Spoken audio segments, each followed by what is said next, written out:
Hello, hello, hello. How is everyone?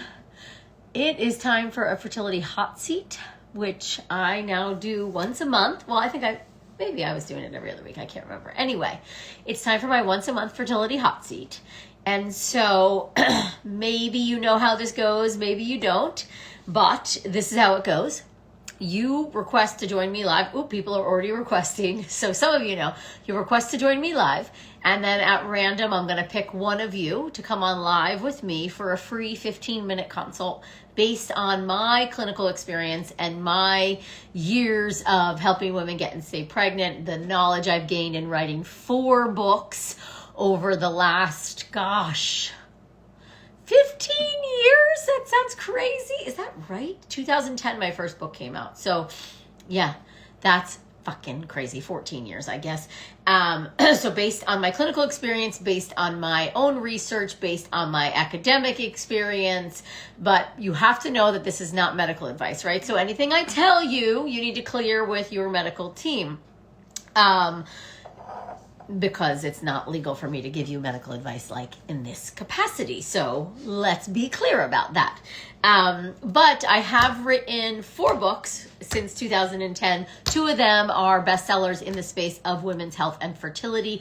The first one being my book, Yes, You Can Get Pregnant, and the second one being my most recent book, The Egg Quality Diet. So if you guys haven't read those, or if you're new to me, hi, welcome. I am also a clinician. I've been in clinical practice for 2 decades as an acupuncturist and herbalist. Prior to that, I have degrees in biology and chemistry, neuroscience. I'm a medical school dropout. I then became an acupuncturist and herbalist. And then since my training as an acupuncturist and herbalist, I have written those 4 books. I have a whole online program where I help women all over the world. I have a team of fertility coaches working under me. We help women all over the world. So if you guys can't even get to one of my clinics, you can still work with us virtually. We do functional medicine testing. We do nutrition. We do supplements. We do Chinese medicine. We do Chinese herbs. We do mental health here at Team Amy too. We take mental health really seriously. I now have a team psychotherapist on our team.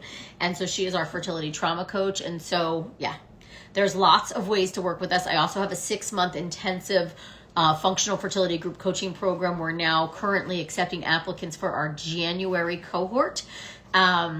Yeah, and that's the only way you can actually work with me one-on-one at random. I'll open up spots to work with me, but there's no rhyme or reason to that. It's just kind of when my schedule appears to be a little more open than others, I'll say, yeah, I can take on 1 or 2 clients.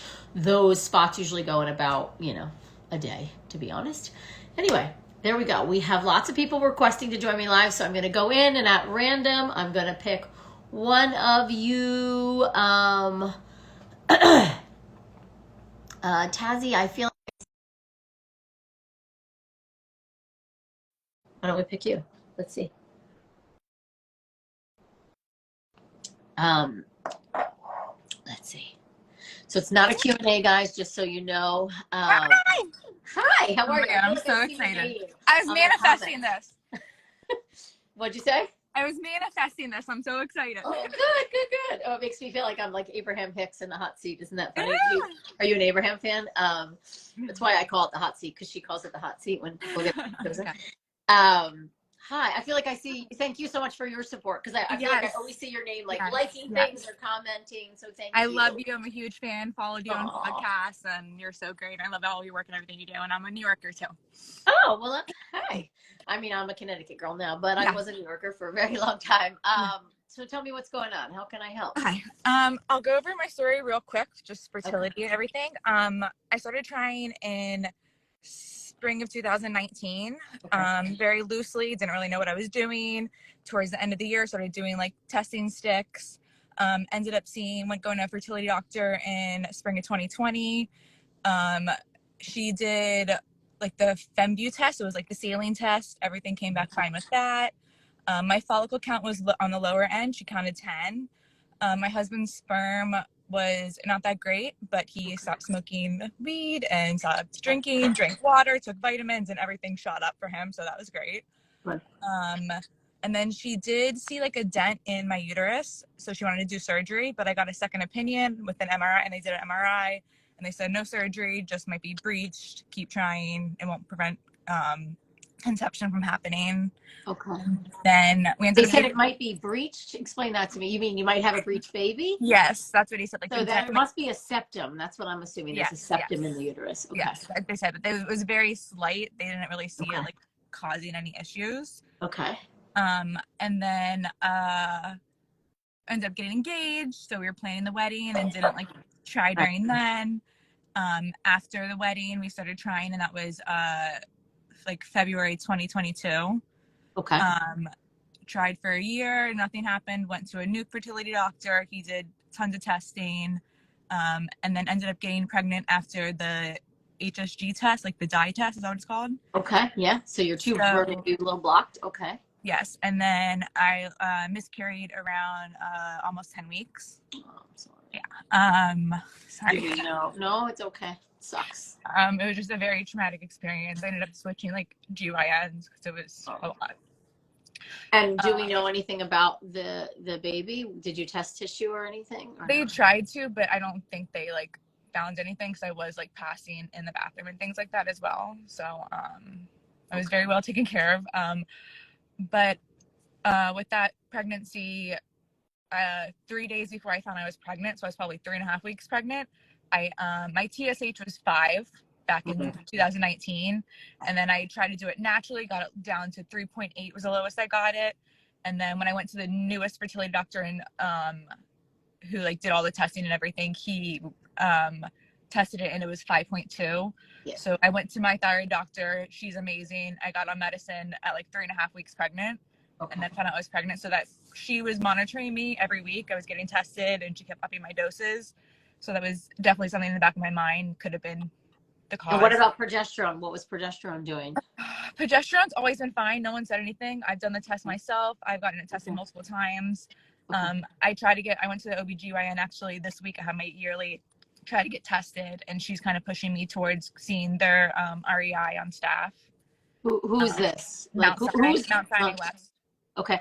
And then who was the doc that you saw that did all the testing that you Dr. Melvin Thornton. Oh, I love that. Yeah, I love him. He's really nice. He was great. Basically, he told us when we were there, he was like, you're super fertile, you can get pregnant. And he looks at my husband, he's like, you can get her pregnant, keep trying, come back and see me if you want to speed up nature. And I was like, I left the appointment crying, little did I know I was pregnant, but like it was just very devastating. So I think TSH is definitely an issue. My cycle. And you're currently on meds right now too. I'm on meds. I've been on meds. My thyroid is 1.87 was the last test. Okay, good. So she was very happy with that. And my doctor's again, like she's like, as soon as you're pregnant, send me a message. We'll get you tested. We'll take care of you. Blah blah. Okay. And then how many months has it been since the loss? It was the end of July. Okay, so not that long. Yeah, and then your period came right back pretty normally? Exactly. My cycle length took 26 days, and from the day I started bleeding with a miscarriage, I got my period back. I don't notice clear cervical mucus. I've noticed it once like several days after ovulation, but the cycle I had after the miscarriage, it was like clear mucus like 2 weeks after. So that was That's good. I was like, and then prior, like the cycle you got pregnant, were you seeing? No, so you never saw cervical mucus. I never did, but then 3 different doctors told me I had it when they've done sonograms, when they like checked me for PAPs and stuff. Yeah, sometimes it just doesn't descend. Sometimes there's like something blocking it from coming down. I reassured several times that it's there and stop worrying. Okay. I don't actually and then so your cycle, like any cramping or clotting with bleeding, any pain, anything like that? I do get bad ovulation pain. I work with an acupuncturist in the city, and so she kind of guides me through that. Okay. And then I definitely feel when I'm ovulating, I know when that's happening or after it. Like I said, I've done the thermometers, all that testing. I've done the sticks and things like that. Everything's normal. The cycle I was pregnant, I was waking up to pee every night. Okay. Like normal. And then since then, the cycle we didn't try like fine. And then since then, every cycle between ovulation and my period, I get up to pee every night. I don't know what that means, if that's something with progesterone. Yeah. A little weird. Yeah. or just a little more pressure on the bladder. Do you have months where you think you could be pregnant and then you're not? Like now that you know what being pregnant feels like, have you had any cycles? Yeah. I've definitely had two. I feel like that, like the Okay. last one, like really exhausted, felt weird, and like I had that like feeling like I did before. Um, Um, I I would maybe go back to Thornton. So did he do, or at least look at his testing? And you can go to my miscarriage panel. It's amyrupp.com/miscarriage. Double check if he did a miscarriage panel on you or not. You weren't obviously pregnant at that time and you hadn't yet had a miscarriage, so he might not have done it, but Thornton is great from the miscarriage department. That's the one thing I would think about to get tested for. I would also just consider adding a baby aspirin in the luteal phase now, what after does you that do ovulate. exactly? Huh? What does that do exactly? It thins the blood. So it also treats for a clotting factor disorder. So for like low lying ones.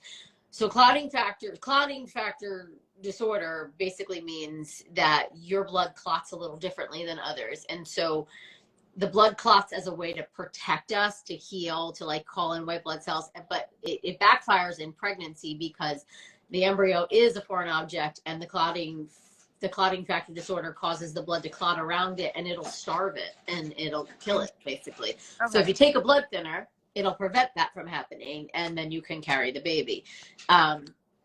We don't know with your tissue what it could have been an abnormal embryo. We don't really know, right? We know, you know, about 20% of pregnancies end in miscarriage and for genetic reasons. You know, but I think based on potentially having felt other implantations and maybe early pregnancies that didn't come through, that's like a red flag to me of like, I would, you know, you could do it one of two ways. You go and you get tested. Thornton, you already have the relationship. That might be a smart thing to do. Just say, you know, he knows who I am. Just be like, I talked with Amy. She mentioned a clotting factor disorder.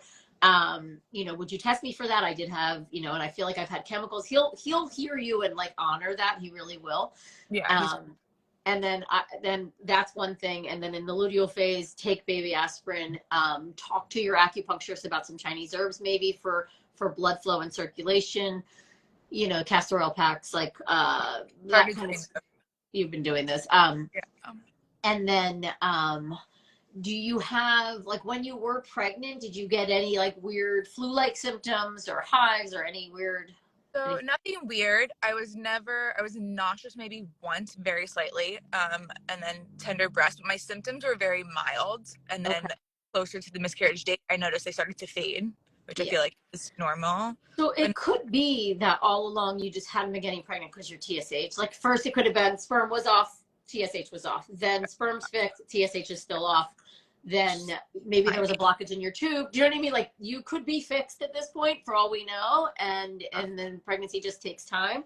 But you know, and the other thing I think about, like I just had a patient who she's had multiple losses. She had a daughter, transverse breach, then went on to have, I think, 3 losses, then went to do IVF, had a horrible IVF experience with CCRM in New York. I'm going to call them out because they did a shitty job with her. And I'm pissed at them for it. I mean, we're all subject to not doing our best, but anyway, I'm just calling them out. They never did a hysteroscopy on her. They never looked at her uterine cavity. She went to get she met with me. I told her to get other opinions. She went to 2 other docs who I think are great, Dr. Luke and Dr. Murphy, also doctors in New York City. Both are good friends with Thornton. I mean, definitely Dr. Murphy. Anyway, they both said this is a uterus issue, recommended a hysteroscopy. She gets the hysteroscopy. She has a septated uterus that, yes, didn't impact that first pregnancy. She carried to term. It was a transverse breach. The child was smaller. Like she did, she had like some restricted growth, but healthy. She's perfect. She's like a perfect 4-year-old or whatever. And then she saw an OB who was high risk, and he was livid too. He was like, why did no one look at your uterus? He's like, yes, the septum, you can get pregnant. Obviously you did, but now it's potentially causing these miscarriages. So you need to get it removed. So that's what we did. She got it removed. They put a balloon in her uterus. She's now healed, and she's not going to go back to IVF. She's in her mid-30s. You know, we're not concerned about, like, she's gotten pregnant. So anyway, that's just food for thought for you of like, do we do a hysteroscopy just to do it? And I know it's a surgery. I know you go under. you know, I've been doing this so long, I'm a fan of it now more than anything, because I feel like it just gets to the root of problems pretty quickly. Like if there is something in there, like I just had an applicant for my FFP program, and she's found out she's got this like huge fibroid, you know, and so like, no, she's not going to get pregnant until that comes out. I mean, all the Yeah. Chinese herbs in the world, like I believe in my medicine, I believe in all the things. It's going to take me a while. It's just like you fixing your thyroid. Like you can do it. It's going to take time Yeah. though. And Yeah. there's this fine line of like, I don't know, of integrating. So that's just another thought of potentially doing a hysteroscopy and seeing how severe that septate is. And Yeah. because it could be severe enough that it's like, you know, and they're vascular, but they don't get the lining as far as I know. And so they could try to implant there and it'll just never succeed. Yeah. I mean, it could be too, like, maybe it is hitting that spot kind of thing, and that's why, like, we're missing it. So it's just like, Well, that's it. It's like it could be blocking your chances. I was just reading a report for one of my patients, and she has a septate, and one side of her uterus, it's not a full septate, so you know, but it's there. One side of her uterus only had like a 6 millimeter lining, the other side had an 8 millimeter lining. I think that's kind of fascinating. So to think about it like that too, that it's like impacting the way the lining grows in the cavity too. yeah. So that could impact implantation. Yeah. So those are my two thoughts of like, I would do the clotting factor panel. I would consider a hysteroscopy. And your gynecologist could do it too. And although I think the reproductive endocrinologist might be better at a procedure like that, just they seem a little more trained in it, or at least know what to look for. He didn't, they did like a transvaginal ultrasound when Thornton, and he didn't point anything out. So I don't. And I feel like they don't always see them. That's the thing. Yeah. Like this high risk, what he said to my patient was, when your gynecologist was in there, your OB was in there delivering your daughter, she had to have seen that septum, and she should have brought that up with you right away. He was so livid with her. He was like, I don't understand why. So angry. Yeah. Oh my. I can't even go there sometimes. How many girls, years in the process, and then like this is, you know, and it's not a simple fix. I'm not underestimating it, but like I've had a hysteroscopy, you know, so I know what that procedure's like, and you know, it's fairly straightforward, and I feel like it can solve for, or at least for you to feel peace of mind too, because I think anybody who's had a loss, you want to go into that next pregnancy feeling like check, like I've looked at all the things. Yeah. So you could give it, like you could try the baby aspirin, get the blood test, give it a few more months. If nothing, then consider the hysteroscopy. Okay. That's where I would really start, you know.